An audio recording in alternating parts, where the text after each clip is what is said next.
Hey everybody. I know I haven't done a introduction like this in a while, but I have to admit that I fucked up. I normally record all of my episodes on Zoom. I always do that. I record them over Zoom. We do the interview, and then I take the Zoom recording, which has a video and then an audio file, and then I edit it for you guys. I edit the episodes and then post them on YouTube.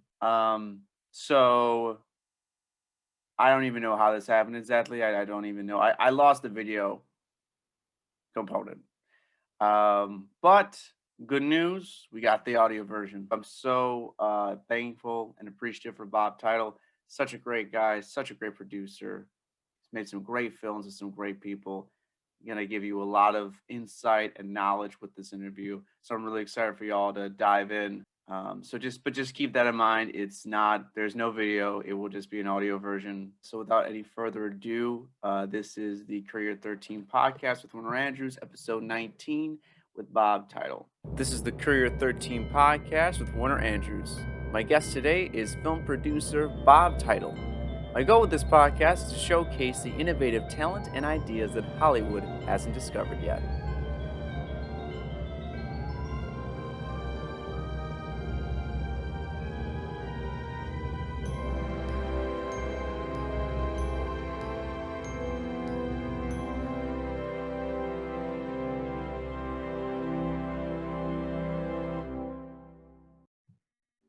All right, we are recording. Hello. This is such a pleasure for me to be doing this. Thank you so much. Thank you so much for being on here. Not a problem. Not a problem. I need to ask just because I think it's really important to figure this out. Like, did you always want to do what you're doing right now? I didn't know what I knew I loved movies and wanted to do, work in an industry that did it, but I had no idea what it pertained to, right? I just loved going to movies as a kid. My dad loved movies and we'd go on Sundays a lot. That was like kind of a ritual. And then there's certain movies I remember so vividly, like not even like the actual movie, but like where we were in the theater, what theater it was in Chicago or the suburbs. It was like there's just specific things I remember, and it always stayed true. And it was a great like escapism in a sense of like my imagination just kind of ran wild. But I didn't know what aspect of the business, or anything like that. I just knew I loved the movies like a lot of people did. Where'd you grow up? Did you grow up in Chicago or were you a suburb kid? We were around Prospect, so right outside. And then my mom's family was in Humboldt Park, and we used to spend a lot of time there as a kid, like in the summers and going the weekends. It almost felt like Saturday we went with her there, Sunday we went with my dad to the movies, and it was kind of like this thing. And so always kind of had that connection. Always loved the city. Knew I'd be there. Yeah. It was just a matter of time, but spent a lot of time there. And my mom's family, like I said, was in Humboldt Park, so we would spend a lot of time there. So I always kind of had this kind of connection. And my dad had a auto paint store in Niles, which, is kind of like the border between the suburbs and the city. So it was, Was the cinema was that love fostered by your dad specifically? Yeah, I think it started there and then it just grew, right? And then I would just watch as many movies as I can. Then I remember I had to be like 8 or 9 when the whole VHS thing kind of came into play. Oh my goodness.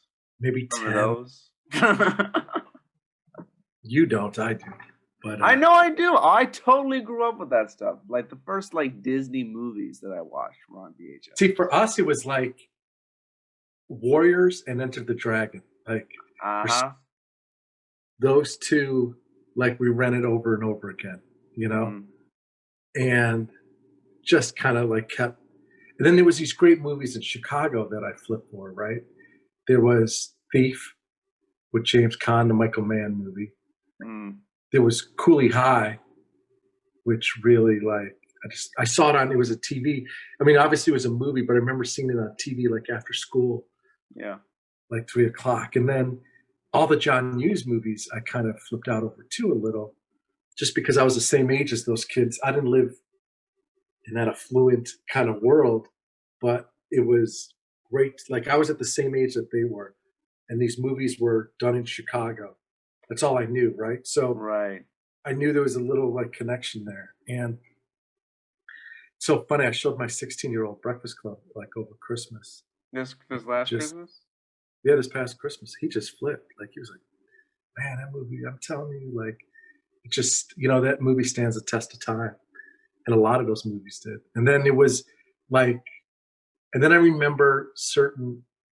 I remember my dad taking us to go see The French Connection, really at Hmm. a young age, and he said, "This is where I was born. It's Marseille, France, where the movie was shot."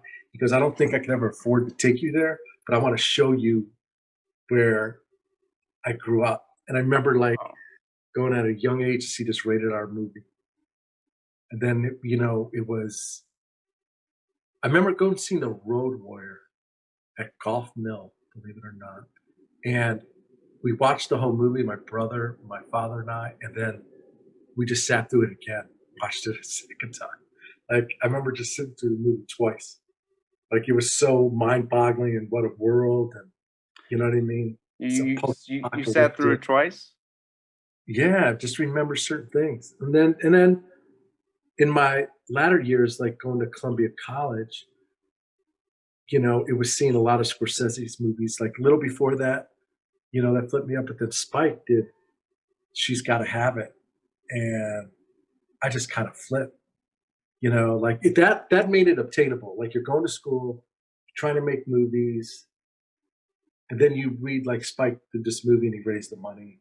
So then Hmm. everything started like kind of coming together, if that makes sense. Yeah, it was no longer a like just a fantasy that only certain people just had this ability to make movies. It's like, oh no, someone who is just a person who is in a position where they've studied movies and love movies can just go make a movie if they Then he have wrote that book. He wrote that oh, book. which book? She's Gotta Have It. It's the best like film book in my mind for me because he went through. It was beyond film, right? It wasn't. It was like the trials and tribulations of what it took to make Right. that movie, I've like the never read ups that and book. downs. That's great. And I remember that was like the Bible in so many ways. And when I went to Columbia College, I met my business partner, who we're still partners today, George Tillman, Hmm. and we formed this company in college where I knew early on that I'm not a writer, I'm not a director, but I had great ideas, I felt, and I could put things together, and I had like a vision, right, of certain things. Mm.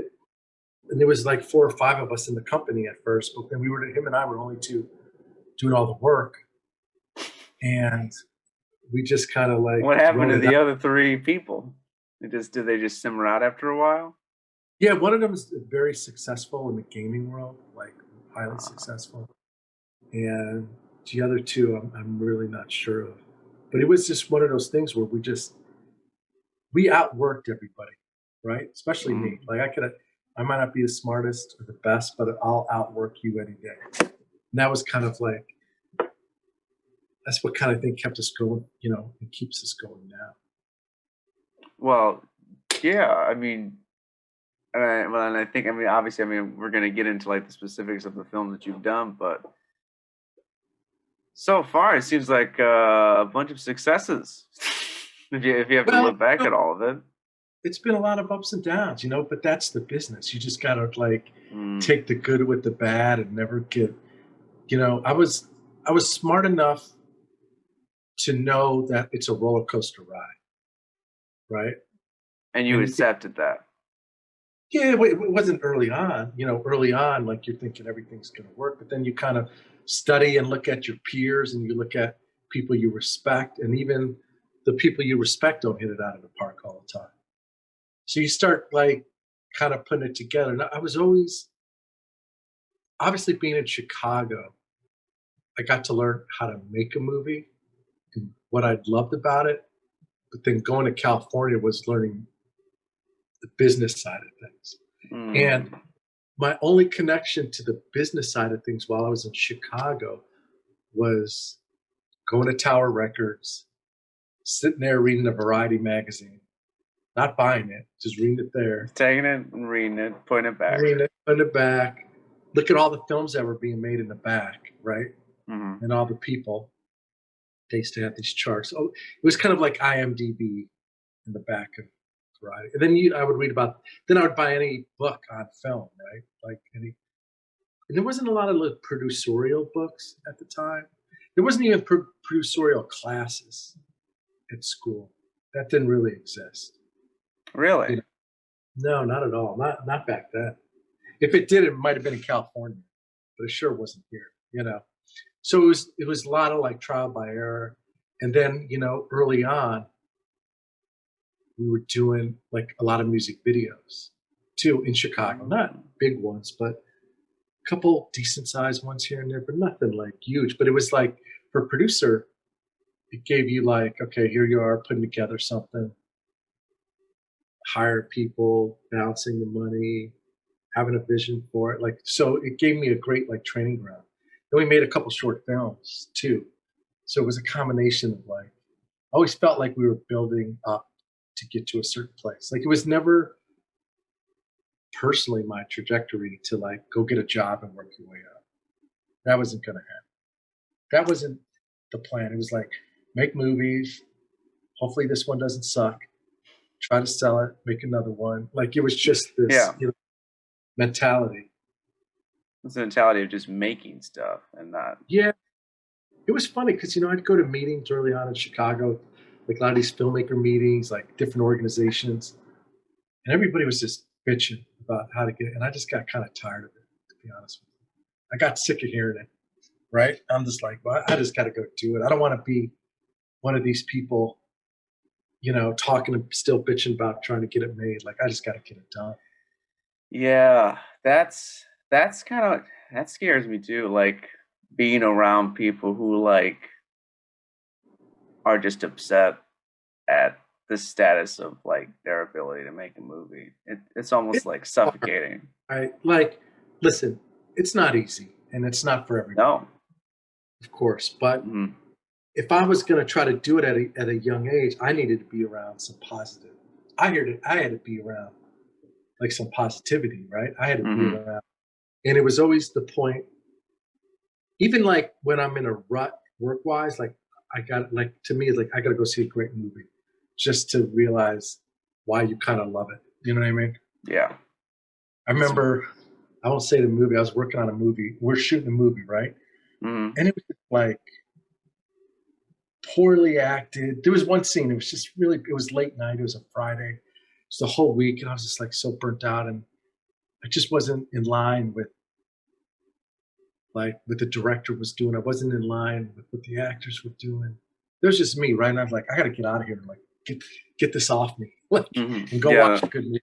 So I just walked Yeah. away, went to the movie theater, and like watched a great movie. Like this is one of those times. Like that's how I kind of get inspired sometimes. Or Yeah. you know, you got to watch like you got to know like the history of film to understand it. Like in anything, right?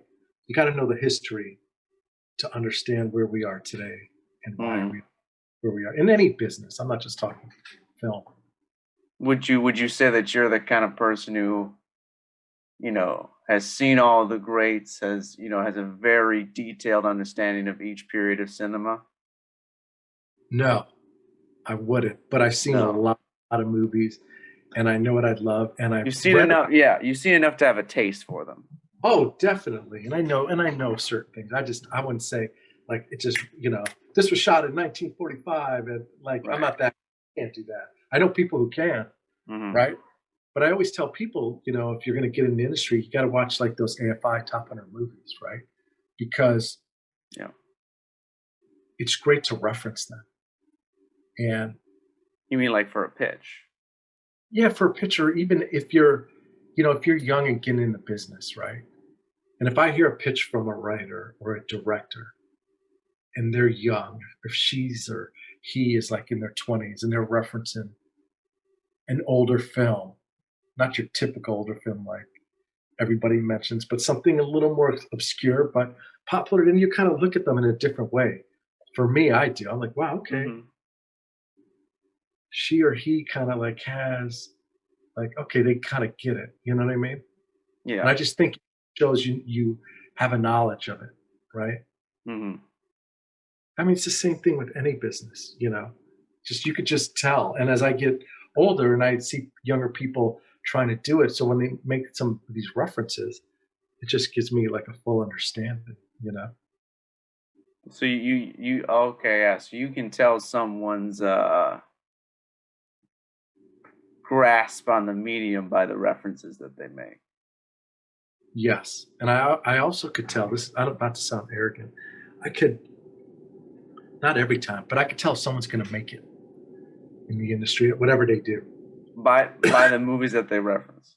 No, Or just, or by you can just tell by them by just talking to them for a few minutes that you not can. all the time. I'm not crazy enough to think every single time I'm right, Well, but you can sure. just tell like their energy, right? Yeah. You know, I met people who said like they want to be a star. Then I met people who like love acting. That's all I ever wanted to do, and they don't care if like where they are in their career as long as they're acting, right? Like a person like that's going to make it, or a person who is like shooting shorts, building themselves up, or someone who leaves to go to California and leaves their family and kind of goes on their own and packs their car and goes. Like there's certain things Yeah. that transcend the business that I could see like just in their, you know, their manner. Mm. She or he kind of has this manner of like they're going to go make it. You just kind of know, like they're there for the long haul. That if I see that same person who packs the car and says, "I'm going to give myself 6 months," I'm like, no, that's stupid. Like it's going to take longer than that. Or, you know, someone who's just more realistic about it.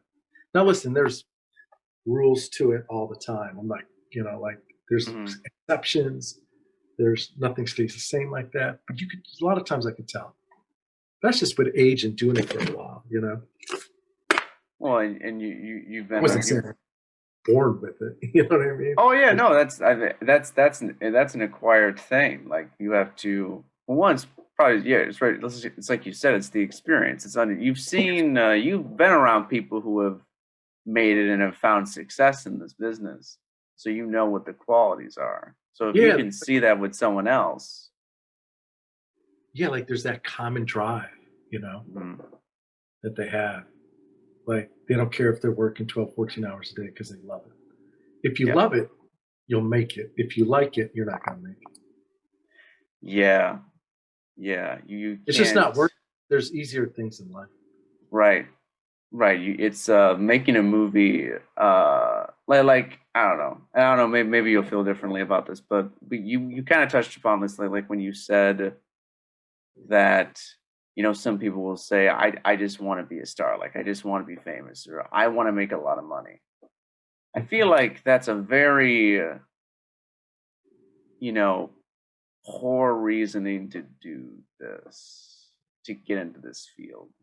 There's easier ways to make money. Well, that's what I was about to say. Like it's so much easier. There's so much easier ways to make money if Oh, that's all if that's all you want. Like if all you want is just a sum of money. right. And then if you know someone's kind of in it for the fame or the attention, right? But Like the so great thing about being a producer is there's no attention, which I love, right? You're just mm, the person putting the thing together and nobody knows your name in a good way. You're just a person working. You know what I mean? You're like behind the scenes. I kind of right. I equated it to like sports, right? You're the you're not the owner of the team, but you're the general manager, right? Hmm. The coach is the director. Your star player, your quarterback is your star, right? The director's the coach, right? So Hmm. a lot of people don't know who the GM of a lot of teams are, right? But you're taking the owner's money and they're trusting you to like put together the right people, and you hire the right coach, and hopefully you and that coach hire the right quarterback. You know what I mean?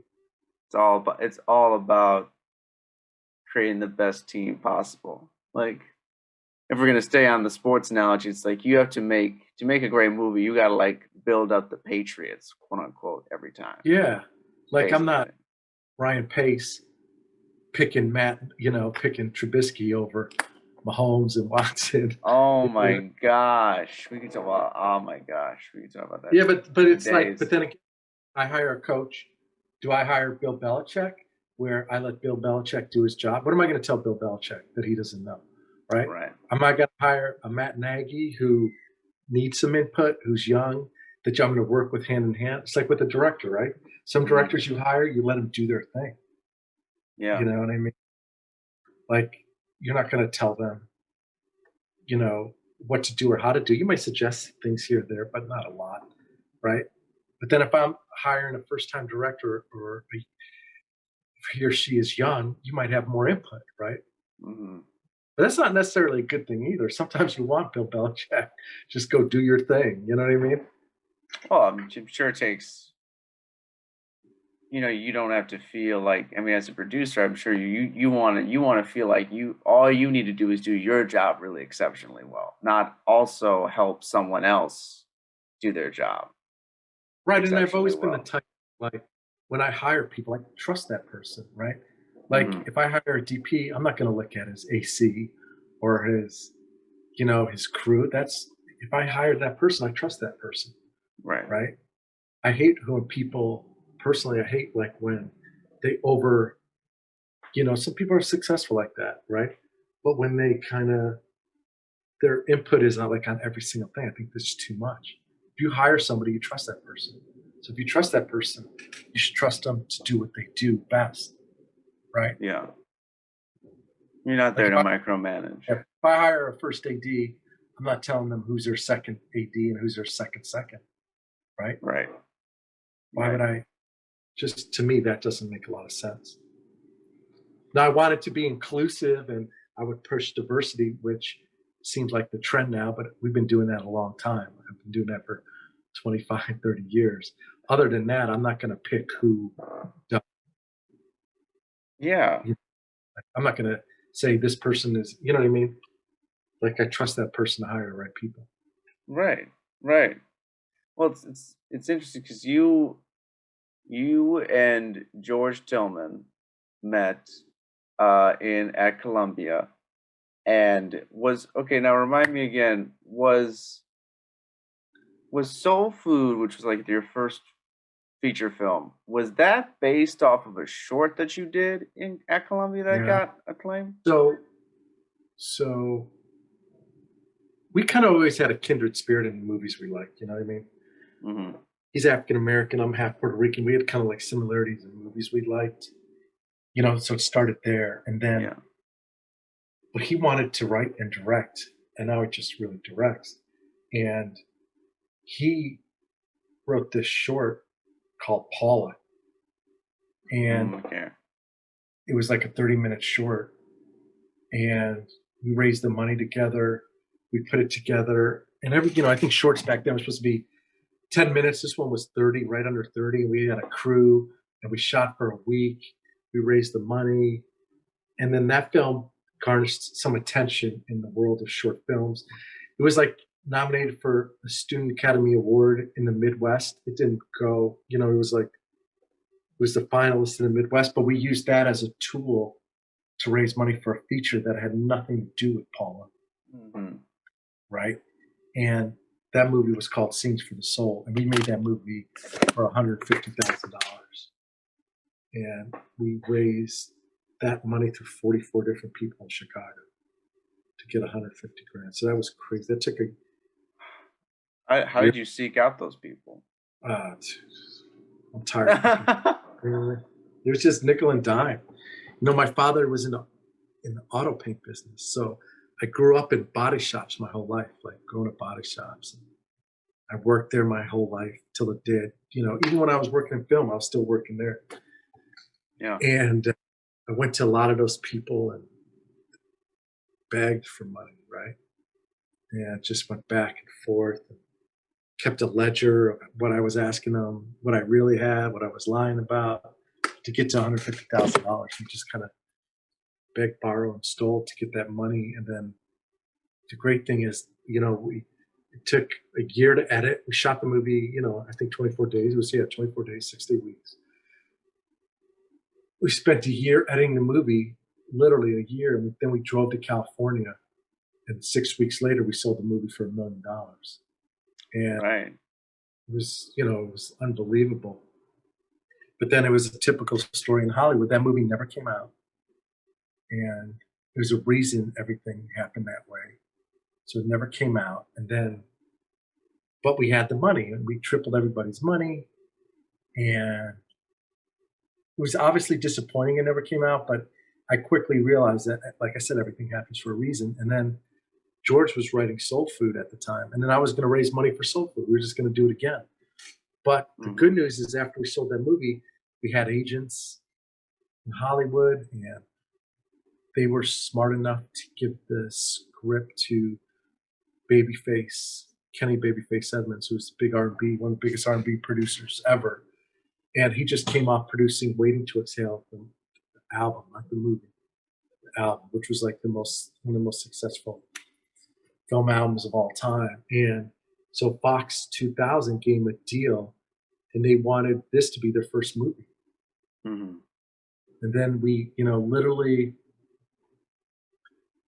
literally a year after finding out Scenes for the Soul was not coming out, that the studio went out of business, 13 months later, we were shooting a feature for $7.5 million for Fox back in Chicago. That ain't bad. We were fortunate, right? In the winter of '96, in November, December '96. Yeah. I mean, it seemed to. I know that obviously stinks to put that time into a movie and not have it come out, but the sequencing of events definitely seemed to work out for you guys in the end. Oh yeah, we're very fortunate the levels that the movies, did and made, and some were successful, some weren't as successful, but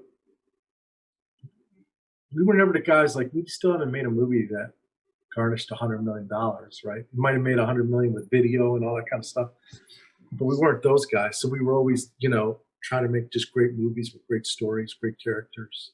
Yeah. I'm just curious about this. So you said the studio went out of business. So that was really the reason why the film was never made. Was because they're No, I don't know if the movie was good enough at the time, right? It garnished people's attention to buy it. I don't think, looking back on it, I don't think that movie, it would have played in the art house theaters, a couple theaters, right? Mm-hmm. It wouldn't have played like mainstream or anything like that. It wasn't that kind of movie. It was more of an art house kind of film. Yeah. So even realistically, at the height of what that movie should have done, it should have just been an art house movie, gone into a couple theaters from there. You know what I mean? Mm-hmm.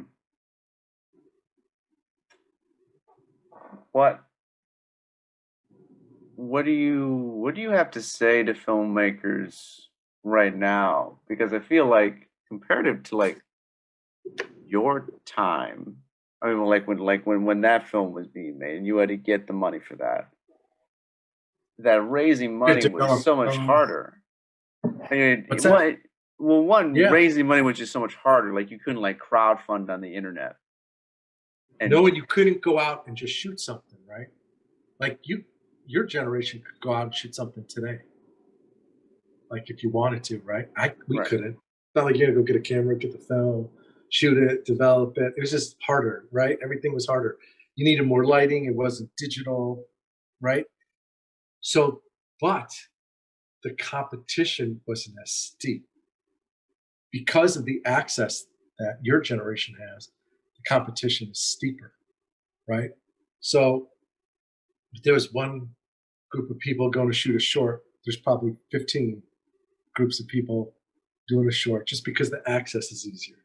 Right. Doesn't mean the product's better, but what I tell people of like your generation today is like, you have to be so, like, what's going to stand out from the pack? right? What's going to make your story, your short, your film so different than everything else? Yeah. Because That's back then that was a given. If you just made a film, it was probably different from everyone else, just because there weren't many being made. right. Like no one's going out Super 8. I mean, it was harder, right? It was just, it's kind of like I like it equated to like music, right? You know, music, you could always go record an album. You go in your garage, go in your basement, right? But filmmaking's like that today, right? Yeah, Filmmaking is kind of like doing that today. You know, you could shoot something and edit it. You could shoot a scene and edit it in the same day, right? yeah, You couldn't do that when I was there's no, it was impossible, right? But music's like that. So music's never changed. And even with the music technologies probably becoming easy, it's easier, right? Where right. you can record. So music had that instant kind of gratification. Film never had that, but today film has that. Right. I mean, that's yeah. Doesn't mean it's going to be good, but you could go do it No, today, it never means yeah, no, it never means it's gonna be good, but you can right? always well, Listen, you can try it so many times. Like you can try making a film or shooting a scene so many times, and you can mess it up. But you I mean, you can just try it and try it and try it again so yeah, we couldn't often. afford to mess it up. We couldn't afford to. It was impossible. You had to be straight from the get go. You had to like understand it and just go. 100%. When so okay, so soul food. So then you use that 7 million and change, and then you make soul food right after. Well, that was their money. That was Fox's money. It wasn't That our was money. Fox's, Yeah, right? yeah. It was Fox's. You were able to get that from Fox, and then after that, because soul food. I mean, soul food. I would say is. Would you describe soul food? What kind of movie would you describe soul food as? A family dramedy. Yeah, like, do you think those? I mean, have you? Because I mean, your films, and especially the ones you made with George Tillman and stuff, they're very focused on family dynamics. They're very much focused on communities that are not that are underrepresented in film, especially when you were making them, when you started making the films. Like, Yeah, was the that great thing about indicative soul to food films though, that you watched it growing was up? middle class, right? Soul food was like middle class African American culture, right? Yeah, And believe it or not, at the time, that wasn't portrayed in films that often, right? It just wasn't at I the mean, time. even today, up until recently, it's not really portrayed that often. Yeah, It's I think better. it's definitely better, and it's definitely a more variety, right? Mm, But back then, it was, you know, a trickier time to do it, you know. But there were films that were coming out at that time that were starting to open up. We weren't the first film to do that, obviously, but then there was a lot of films you could look at that time. We were always looking at independent films and like studio films, but it was an interesting time, right? It was like the movie caught on and like kind of caught fire at the core, just because it was just like a good story, you know, and it was kind of based off George's life as the kid growing up, and it was like stories that he kind of put together, you know. well, yeah, when you watch it, it's very it seems very autobiographical. Yeah, and it was kind of edgy, right? There was edginess to it too, you know. It's well, there's just there's such specific nuances of character that like it's like when you read like because I mean I was doing an internship a few months ago where like I read scripts and did coverage for a production company in LA. It was remote, obviously, but you could tell just by the scripts. And I mean I noticed this in my own writing. You can tell when a writer's really into their subject when there's such a specificity to it. Well, that's when they always tell you is like write what you know, right? Like Yeah, doesn't mean you can't go write a sci-fi movie or create this apocalyptic world that you just imagine. But even if you do that, it's got to have reminiscence of things and character traits and personal Right. story, you know. Within your sci-fi or apocalyptic world, there has to be a fundamental, I guess, Yeah, human essence to it that 100%, is that you understand. 100%. Do you do you is there a specific um because did you and George write that movie? George wrote that movie, so George wrote it. Yeah, I'm George not. wrote it completely. Yeah, it took him like a year, and I read, every draft he went through, but that was all him. He wrote that whole thing. Did you? I mean, but did you like give notes that sort of guided the story? No, I mean, not. I might have given a couple notes here and there, but I don't really. It's been so long, and we were like, but that was him. You know what I mean? That was him really digging deep. I might have given notes here and there. I can't. It's funny. I was cleaning out something like a year and a half ago, Hmm. and I found like the original thing he typed, Oh I wow, with all the notes like in it, right? And I yeah. gave it to him. I said, "Dude, look what I found." And I come across stuff like this all the time. You know what I mean? But that was like the original. I gave him, I think, his original typed copy. You know what I mean? With his Mm, note, and I forgot where I found it in something. So that was kind of funny looking at that. yeah. How did you guys meet? I mean, you met at Columbia, but was it just Yeah, we just met at Columbia, like in a film tech class, and I remember like we talked. Everybody raised their hand, like, "What films did you like this year?" And everybody was going with these art house kind of movies, and we both said like Die Hard, because Die Hard came out that summer. What movie yeah, did you see this summer that you liked? We're like, Die Hard, obviously. Die Hard. Yeah, right. And we're like, oh my! And then we started talking. And then we lived in the same dorm, and then it goes like, let's help each other with our films. You know what I mean? Yeah, We just started working on each other's shorts. right. Yeah, that's. I mean, that's how all it seems to me, at least in my experience. That's Oh like yeah, how all great film school relationships start. It's just like, yeah. The love of do the we like the same movies? Yeah, yeah. It's interesting. You know what I mean? yeah. I mean, you never know. You never know who you're going to attract or who's going to attract you. But like Right. when you figure it out, it's. I mean, I feel like. I mean, I was talking about this with another person the other day. It's like you figure out that your aesthetic tastes are similar. I think that's huge. Correct. Yeah. No question about it. Not just like your aesthetic taste, but then also like your personalities just in general Yeah. Then as then human then, then beings. really the work ethic. You know. Yeah. I mean, I had a good work ethic. He had a great work ethic. And I even through him, I think my work ethic got stronger because his commitment was just unparalleled. And I knew, and I was just juggling so much, trying to work for my dad, trying to like just do so many things, and kind of made me focus a little more. You know, Seeing his devotion to filmmaking. yeah, he had a. We do different things. That's what helps a lot too. Like he's sitting down writing all day, right, and Mm, doing that. I can't. I'm not sitting down writing all day. I'm thinking of how am I going to raise this money? How am I going to do this? And sitting in this house, it's not sitting in this apartment on Ashland is not going to help me get the money, right? So that's I had to true. like go out. Like I was just like always okay. What can I do? How could I make this happen? Yeah. You're the I always think of like this. I mean like like the director and like the writer, they're kinda like as far as like the production crew, they're like leading it, but like the producer's the boss.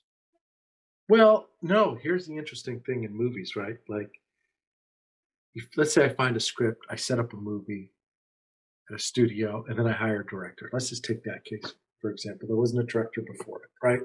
That person didn't write it. Then you're kind of handing over the team to that person, right? They're Mhm. coaching the team. I'm not on the field calling the plays, right? Right. Now, could I call on the mic and say, "Hey, man, I think should do an audible here. We should go, it's fourth down. Let's go for it. Hmm. Maybe you have a little influence, but I don't even see general managers calling plays and doing stuff like that, right? You got Right. to you got to trust a coach to make those decisions. Now, hopefully, your job is to surround that coach with the best people to help make the right decisions, right? Yes. So you have faith in the system, and it doesn't work all the time, right? Sometimes the coach decides to go for it on fourth down, and he screws up. Uh, Look at the Packers, which I'm so glad they lost that game. And like they should have gone for it, right? They had this young coach, he didn't go for it. That cost him the chance of going to the Super Bowl, right? yeah. Now I'm not saying he would have made it, but it sure cost him a chance. All right. There was an opportunity there. Yeah. Do you? Like the same logic. I'm telling you, it's the same. It's easy to equate it to sports like that, and football now is, it's just to me, it makes the most sense to kind of bring it in those kind of terms. No, it's very much like that. Like, I mean, I imagine, like, from what I've done, I think of like set as like, I mean, I think the analogy of a game is good, but it's also like, warfare. It's also like you're in the trenches Oh, with your people. listen, I get very like I will never compare what I do to any veteran out there who's been on the front line. It is no comparison. What they do is they're putting their life on the line. They're in a more situation that could give, just there's so much at risk. So I'm not even trying to put myself there. So I don't want. I get that. I get that. But you're going to war in your own kind of way, right? You're working 14, 15 hours a day sometimes, 5 days a week. You're exhausted. You're staying at a hotel. You're not in a lot of times the comfort of your home. You're away from your family, away from your kids. So you kind of got to be ready for it, right? Like you kind of got to be in the best shape to get you through the days. You got to kind of be in the best frame of mind. And then just like anything else, you want to surround yourself with people you enjoy being around with. Because Mhm. you're like a carny, man. It's like the traveling circus, I would say. Circus comes to town, they undo the tents. Everybody, there's hundreds of people behind the scenes that you don't see. And then guess what? The circus is done for the day. Roll up the tents, pack everything up, and where are we going tomorrow, right? Right. And listen, that is not for everybody. I love that shit, Yeah. And there's times when you're outside and you're doing it for 14, 15, you're like, what the hell am I doing? This is crazy. But I love it. You know what I Right. mean? And I love being around people. And so for me, like when, developing movies and send them up is part of the process, but I still rather be making them physically. And there's a lot of people who hate it. Like I know producers who don't go on set and you know, I'm like the last of the idiots who's there every day, all from start to finish. You know what I mean? And sometimes I'm like, what the hell am I doing? But that's kind of my thing. It's always been my thing. And I get jobs from that and just kind of have a reputation of being hands on. But I'll never like whisper over directors. I know producers who do that. I just don't. It goes back to what we started talking about of having faith in the people you hired, right? Having faith in the system that you put together.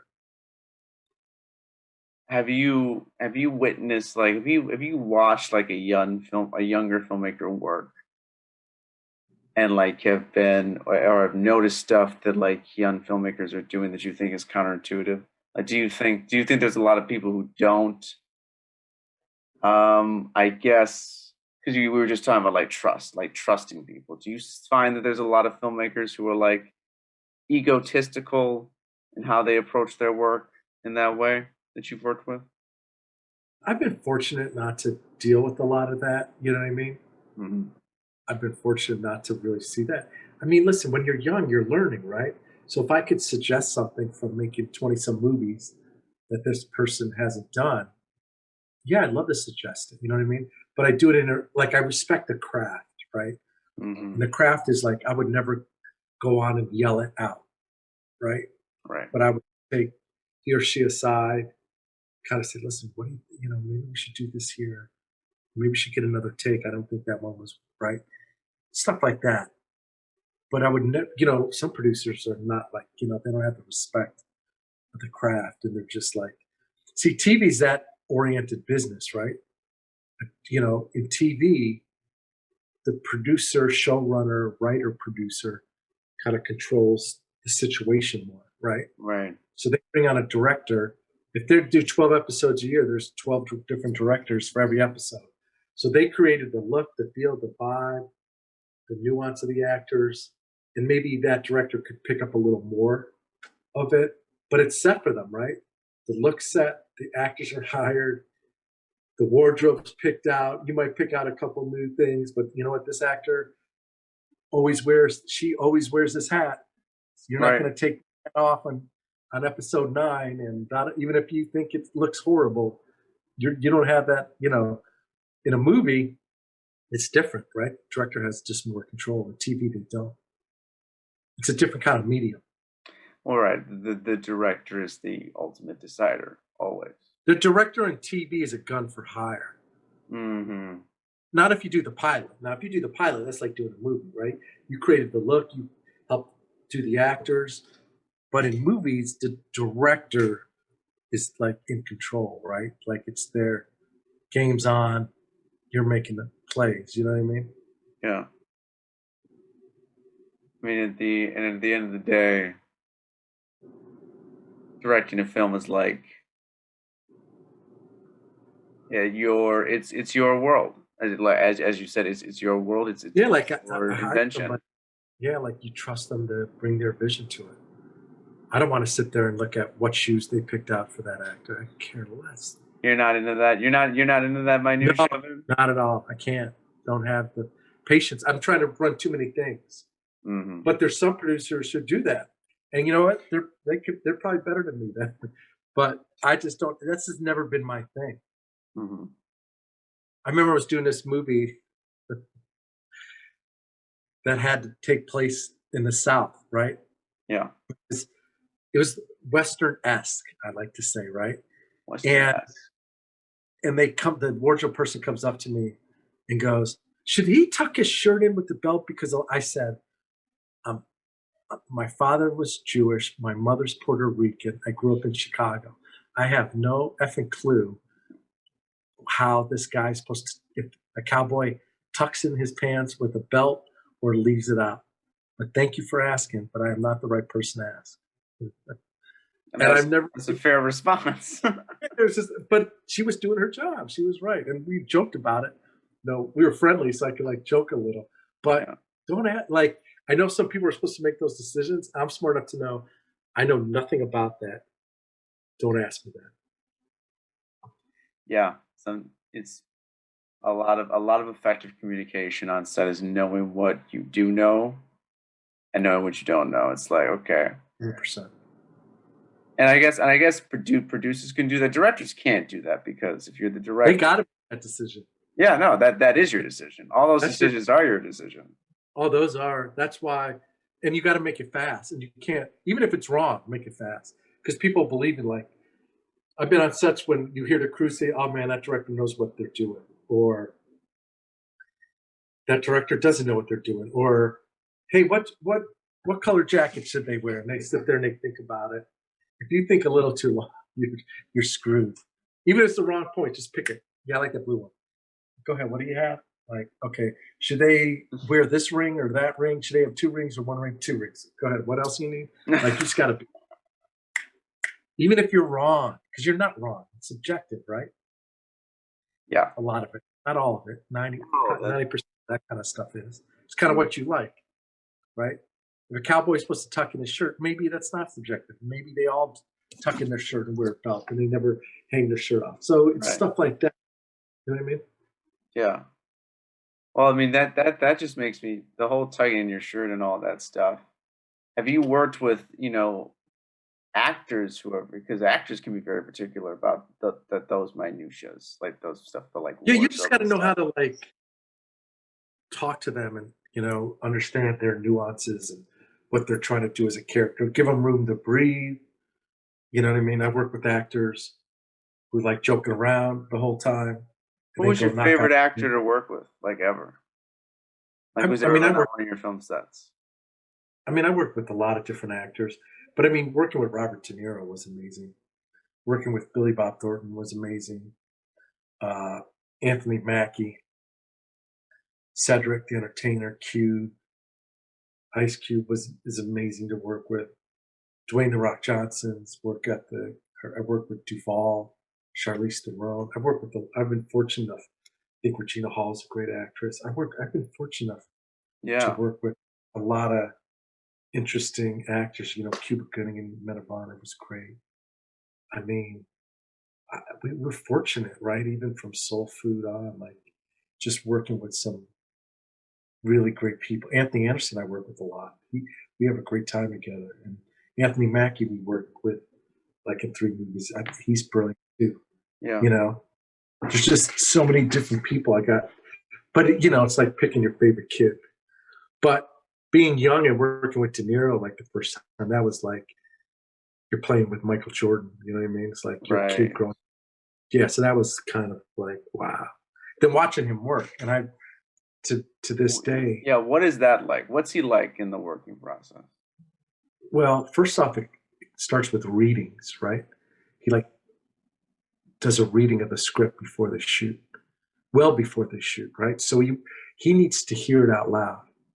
Mm. And as a producer director, you learn so much from doing readings. I tell everybody to do readings, especially directors or writers. So you get a group of actors, you read the script out loud.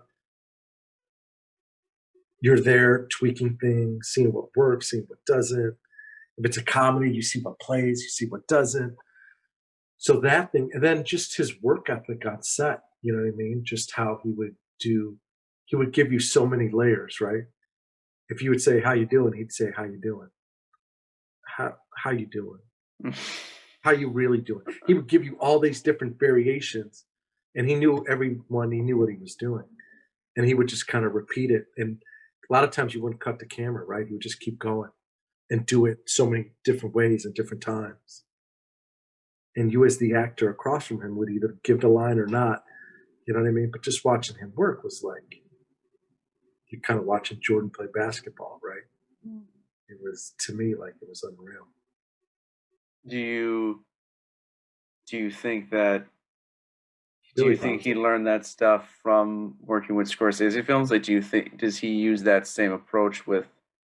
I think he used that same approach with everybody, right? Mhm. And he cut his teeth on those films. So I would assume, you know what I mean? But I think he's just such great at what he does, but that's his method. Everybody has a method, right? Like on Men of Honor, like Cuba didn't want all the information. Like he formed the character on his own.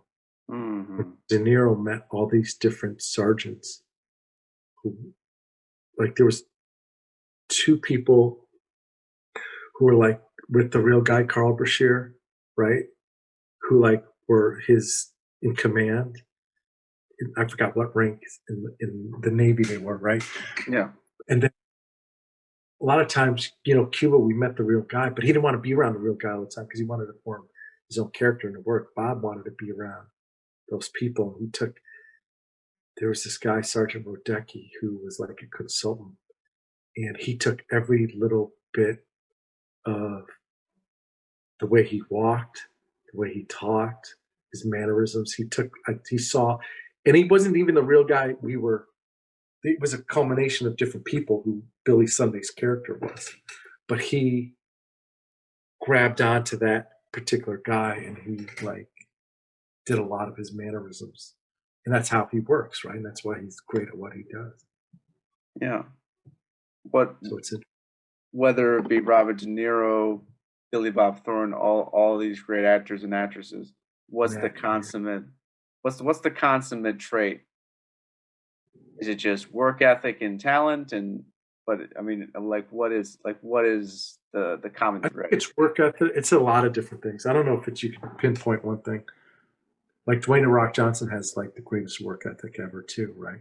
Then you could just know, like, you know, they show up on time. They know their lines. They're ready to go. They work well with the other actors. They're giving the other actors their best. You know what I mean? They're giving them the lines. You could just tell, like, and that's work ethic, right? So, there's some actors like, you're acting across from somebody, with somebody. To make them good, you're giving them their best, right? If you're just kind of nonchalant, not really doing it, you're not getting the best out of them. So the best people know that makes the best movies when they're doing that. You know what I mean? Yeah. But they understand that. You know what I mean? Yeah. Yeah. I mean, that's, Yeah, there's so many different things. well, and acting is so, I feel like you can only really understand it if you do it. It's one of those things like, Yeah, same thing with filmmaking. You got to do it. Like writing, you got to write every day. Directing, you got to figure out what you're doing. Producing, you got to like, okay, I'm watching movies, I'm doing this. What am I doing to advance my career? It goes back to the athlete thing, right? If you want to be the best at what you do, you got to practice. Same thing. If you're a writer, you got to write every day. If you're training for the Olympics and you want to be a swimmer, you better be swimming every day or working out. Same logic. Same logic. It goes back to Malcolm Gladwell. You know what I mean? With the hours. 10,000 hours. Yeah. Yeah, exactly. So I hope this was informative today. Oh, yes. Well, I mean, I know obviously you're a very busy individual. You got to get ahead now. Can I ask you just one last question? Yeah, please too. Come on. Yeah. All What good. if you could say anything to someone who's planning on, because COVID's, we're getting that vaccine out. COVID is, we're making this transition out of it. What would you say to someone who has this opportunity now, to get into the film industry right now? People are graduating from film school like right now. What would your advice be to them? It's tricky, right? I would be very aware of what's going on, right? Like going to California and getting a job at this moment probably doesn't make the most sense, right? Mhm. And the business has shrunk because of this, right? A lot of people got let go. So be very conscious of that.